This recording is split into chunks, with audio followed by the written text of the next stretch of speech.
Jadi setelah peristiwa kita mendengar di Trisakti itu ada penembakan dan lain sebagainya, situasi makin memanas, dan kemudian kebetulan sektor itu tidak menjadi sektor saya. Sektor yang di Trisakti kita tidak sempat ke sana kan kita ada pembagian sektor. Saya masih berputar di sekitar Pasar Baru, Senen, kemudian ke arah Glodok gitu ya. Dan selalu saya lakukan kontrol terhadap penyebaran pasukan ini. Satu saat, tepatnya tak kurang lebih tanggal 13 itu, di Jalan Sawah Besar, saya dengan apa adanya, tidak menggunakan senjata begitu, dikawal oleh 4 prajurit, kita jalan kaki, berada di tengah-tengah kerumunan massa yang lagi beringas begitulah, katakan begitu. Memang terkesan pada waktu itu prajurit yang di lapangan pun sulit untuk melakukan tindakan yang agak keras begitu, karena kalau itu dilakukan mungkin akan kontraproduktif kali ya. Saat itu saya datang sebuah kantor bank, misalnya Danamon itu sudah terbakar. Mereka sudah membawa keluar brankas.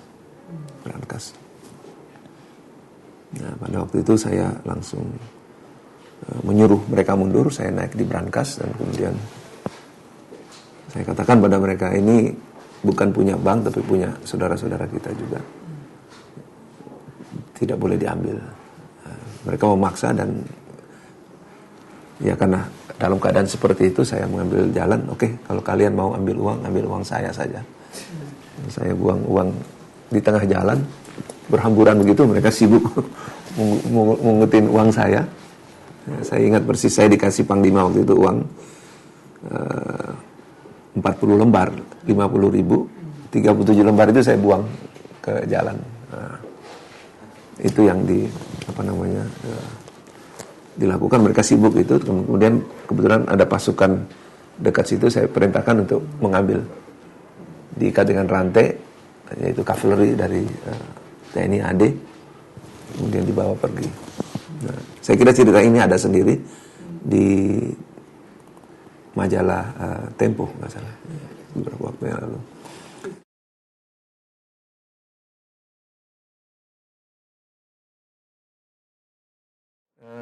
Sebelum itu memang kami pasukan marinir maupun yang ada di armada kawasan barat diperintahkan untuk senjata tidak boleh, memang dibawa, tetapi tidak boleh dengan sikap ke depan.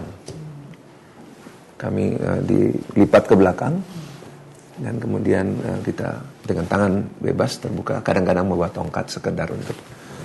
Nah, itulah yang dilakukan oleh kami. Dan satu saat saya jalan patroli, seperti yang saya lakukan waktu di Sawah Besar, saya mendengar ada konsentrasi massa di Pasar Baru.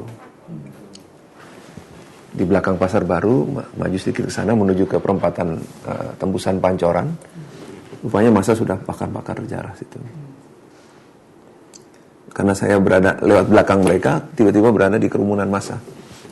Masa yang sudah beringas seperti itu, tapi begitu saya datang mereka malah mengelulukan. Saya dipanggul waktu itu, saya minta turun. Oke. Saya panggil mereka semua, panggil teman-temannya, kumpul di sini, kumpul di tengah. Kira-kira ada 300-an orang. Mereka berkumpul dan duduk di bawah dengan tertib.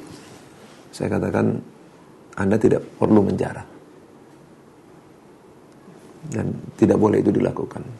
Nah, di depan saya ada Komandan Kodim. Komandan Kodim yang tadinya sudah berhadapan dengan mereka. Terus, ya mereka dengan patuhnya diam, tidak ada. Bahkan tadinya membakar satu showroom mobil mewah. Sempat. Ya. Jadi saya datang, kemudian saya suruh stop.